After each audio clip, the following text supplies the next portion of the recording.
Yêu làm cưới. Thì nó rung.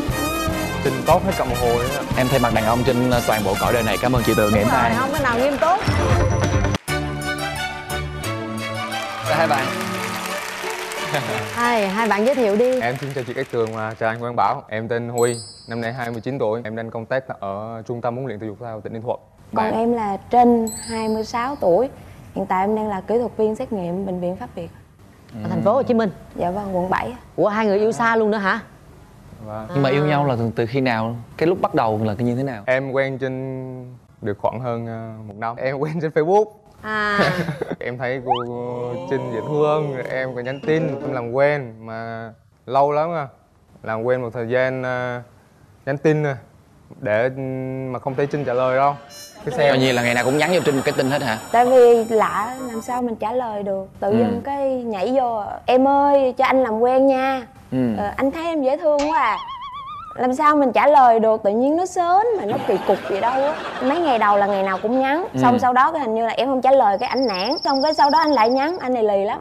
Được cái dai. Xong rồi đến một lúc thì em buồn thì em cũng reply lại, em trả lời lại. Cứ nói chuyện qua nói chuyện lại vậy đó. Rồi bao lâu rồi các bạn gặp nhau lần đầu tiên? 3-4 tháng sau, tại vì em cũng phải có cái dịp gì đó em mới về người quê. Tại vì cái lần đó em về hình như là tháng 11. Là quê Là em cùng cũng... quê luôn? Dạ cùng quê à.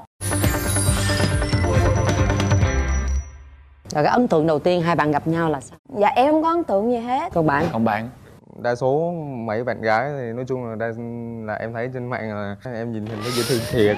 Phải xác nhận sự thật là về đây mình phải thấy như thế nào cái đã. Lúc thấy là trời là bị vỡ mộng hả hay sao? Không phải vỡ mộng nhưng mà thật sự là cũng chưa có sự rung động. Dạ cũng thường thôi.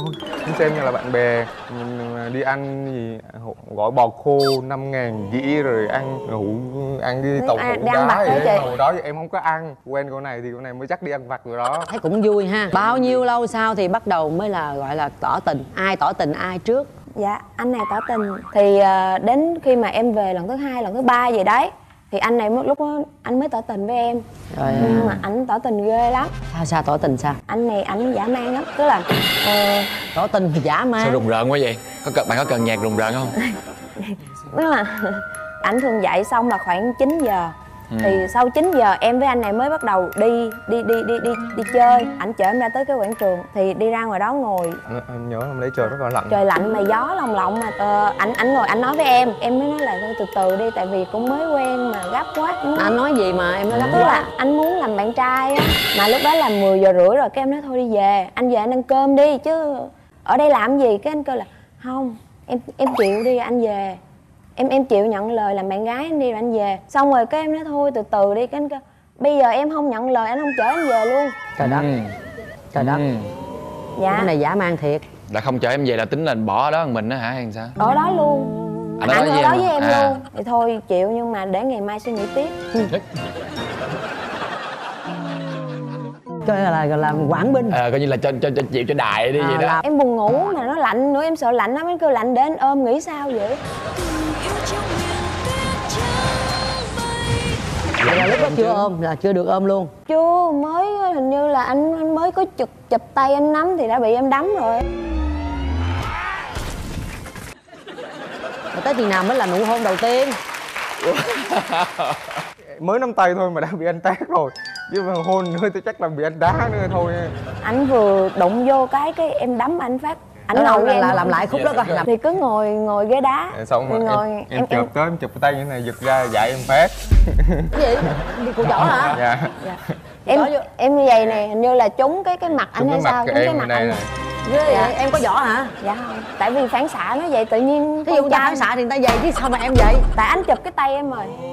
À là cái như không có đủ biên độ để quất ở đây đúng không? Cho nên thẳng ở đây luôn đúng không? Gần hơn. Rồi tới cuối cùng là tới cái khúc nào mới được hôn nhau, cái hôn đầu tiên? Từ từ. Phải từ từ lại. Rồi thời gian chín mùi thì mới được hôn mà. Khoảng tầm 9 tháng thứ 10 rồi đấy. Cái nụ hôn đầu tiên như thế nào? Thì nó rung, nó Trinh tốt hết cả một hồi á. Sau đó thì bao lâu thì hai bạn mới dẫn về nhà gặp phụ huynh? anh này ảnh dai cực kỳ luôn. Em có một cái ấn tượng với anh này á. Hồi trước kia á, ba em lúc nào cũng là người đón. Đụng cái dồn hết cho anh này, ba em buồn. Sau đó ba em tức là ba em tin tưởng anh này á là bởi vì á em về 4 ngày. Em gội đầu 4 ngày, anh này gội đầu cho em. lần đầu tiên con trai gội đầu cho em. Ban đầu á, lúc mà gội đầu ở nhà cho em ở dưới nhà em á thì em chỉ nghĩ là giống như gọi là thể hiện á chị. Nhưng mà lên nhà anh này vẫn làm như vậy luôn. Ba mẹ anh cũng thương em nữa. Cái lúc đó là ba mẹ hai bên đều biết. Bây giờ là hai bạn đã tính tới chuyện đám cưới chưa? Đã có ngày cưới rồi gì chưa? Dạ rồi ạ. Rồi mình có cái biến cố gì xảy ra trong cái mối quan hệ của mình trong suốt 1 năm mấy không? Cũng có hai đứa cãi nhau hoài à, mà toàn là hiểu lầm. Tại vì nghe nhầm á, tại vì tụi em toàn là liên lạc qua bằng điện thoại. Cái tính anh gọi điện nhiều lắm, tức là khi nào anh rảnh là anh gọi cho em, anh muốn biết em làm gì á. Hồi lúc đầu mới quen á, em cũng bực bội này lắm. Công việc của em á là làm vô là cứ cái giờ em vô là em làm cho đến khi em ra. Anh này nhiều khi cái anh gọi điện không bắt máy, cái anh nói ủa sao anh gọi điện không bắt máy. Nhưng mà dần dần sau này thì anh hiểu. Bởi vậy đàn bà con gái cũng khổ lắm, mà chiều đàn bà con gái cũng khổ. Cặp kia cái ông kia ông không quan tâm á thì cô cũng giận. Còn cặp này anh này không quan tâm quá đó cô cũng giận. Không, cái này tôi cũng thương cho các quý ông thiệt. Em thay mặt đàn ông trên toàn bộ cõi đời này cảm ơn chị Tường ngày hôm nay. Không có nào nghiêm túc.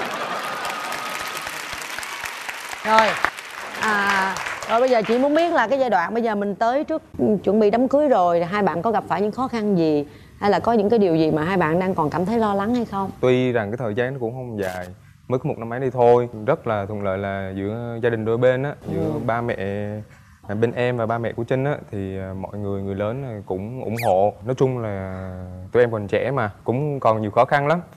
Tại vì bây giờ hiện tại thì bây giờ Trinh vẫn còn đi học trong đây. Em thì em đang làm việc ở ngoài quê, thì mà chờ Trinh học xong, thi xong thì lại về với em. Tại vì tụi em dự định cưới là 23 tháng 12. Trinh có khó khăn gì không em? Thật ra thì cái gì cứ nói đại đi, chia sẻ với mọi người, đâu có gì đâu em. Dạ, thật ra trước đây thì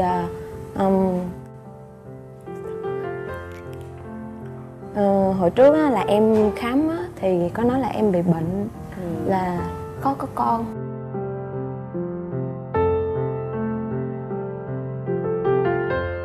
Nên cứ chia sẻ đi em, không có vấn đề gì đâu. Chị chia sẻ với em.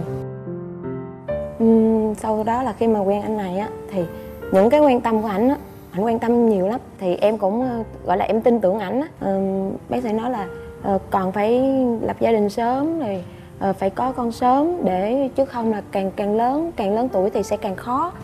Thì em có nói với ảnh thì lúc mà em nói ảnh em cũng sợ lắm, khi mà em quen ai cũng sợ cái chuyện đó hết.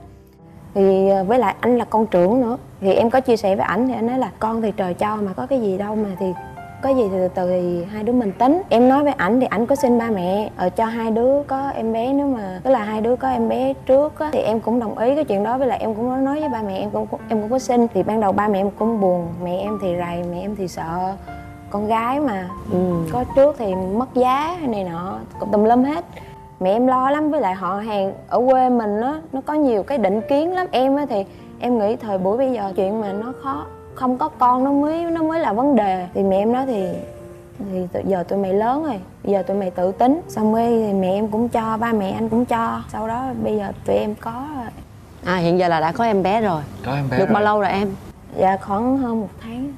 Là giờ phản ứng của gia đình hai bên thì như thế nào? Dạ thì Ông bà nội, ông bà ngoại vui à? vui. Dạ. Vậy thì tốt rồi, tại vì em Dạ. cũng đã chuẩn bị trước cái tinh thần. Hồi em mà đã nói khó có con thì bây giờ có được thì cũng vui đúng không? Mừng đúng không? Thế thì hai bạn Nhưng đang mà lo cái gì nhất ở đây? Bây giờ là bạn này đang còn đi học, thế nó cũng có khó khăn. Dạ, khó khăn về kinh tế, khó khăn về nó nhiều thứ lắm. Em vừa đi học vừa đi làm, thì hiện tại bây giờ em chuẩn bị em cũng nghỉ việc luôn. Tại vì em đi học em không có xuể, với lại cũng mệt. Rồi bao lâu thì em học xong? Dạ tầm khoảng tháng 6. Tháng 6 năm sau à? Dạ tháng 6 tháng 7 á. Thì thời gian này có khó khăn một chút, nhưng mà rồi sau đó con cái ổn định về, có ông bà nội ông bà ngoại lo thì cũng đỡ đần. Cái lo ngại của Trinh là ông bà ngoại gì đó, thì em cũng xuống, em cũng nói chuyện với ông bà ngoại. Thì thật sự là chia sẻ thì ông bà gì đó ủng hộ em cũng rất là mừng. Tại vì thật sự mình yêu nhau, mình lo lắng cho nhau thì mình phải có trách nhiệm. Như vậy là khi mà hai bạn phát hiện là mình có em bé rồi thì mới tính tới cái tháng 12 này cưới. Định học xong rồi mới làm. Bây giờ nhân tiện có em bé hơn. nên mình làm sớm hơn dự định. Dạ vâng. Dạ. Rồi đến cái ngày cưới còn rất là gần, hai bạn có những suy nghĩ gì và có muốn nói gì với nhau nữa không? Em có thể chia sẻ được, quan tâm lo lắng cho Trinh được. Là vợ là con của em thì đương nhiên là em là người, là một thằng ông thì chắc chắn là phải có trách nhiệm nói. Chị cũng xin thay mặt chương trình Trước tiên là cũng chúc mừng hai em vì mình đã có được tin vui. Và chị nghĩ rằng mình phải sống lạc quan tích cực hơn. Rồi tất cả mọi chuyện nếu mà đồng sức á, đồng vợ đồng chồng thì tất cả mọi thứ đều qua hết. Chúc mừng hai em.